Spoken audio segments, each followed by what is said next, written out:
এখন আরেকটি মাসআলা হলো, ওসিয়াত করেছে, এর মধ্যে ওই ব্যক্তি মারা গিয়েছে, এখন করণীয় কি? তার জিম্মায় কিন্তু হজ ফরজ ফরজ হজ রয়ে গিয়েছে, কিন্তু তা সত্ত্বেও সে আদায় করেনি, আদায় করতে পারেনি।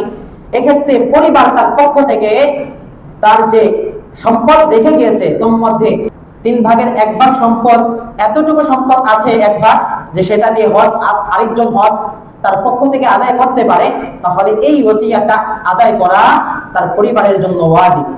কিন্তু এত কম সম্পদ রেখে গিয়েছে যে যা 3/1 1/3 দিয়ে বদলি হজ আদায়ের সক্ষমতা রাখে না, তাহলে ওই ব্যক্তির জন্য তার পরিবারের পক্ষ থেকে এই ওসিয়াত আদায় করা ফরজ না, ওয়াজিব না।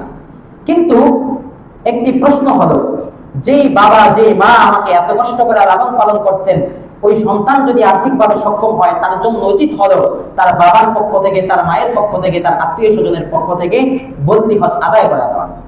কারণ মানুষ যখন কবরে চলে যায় তখন তার চক্ষু খুলে যায়, হায় দুনিয়াতে করলাম কি, এই চক্ষুটা তার খুলে যায়, তখন সে কিছু বলতেও পারে না, কিছু করতেও পারে না। এজন্য সন্তানদের উচিত হলো তার বাবার পক্ষ থেকে, তার মায়ের পক্ষ থেকে, যারা দুনিয়াতে হজ আদায় করতে পারে নাই, সময় হয় নাই, সক্ষমতা হয় নাই, টাকা পয়সা ছিল, এজন্য সন্তানদের উচিত হলো বাবা যখন হজ না করে দুনিয়া থেকে বিদায় নেবেন, তার পক্ষ থেকে সুসন্তানের উচিত হলো হজ আদায় করে দেওয়া, বদলি হজ।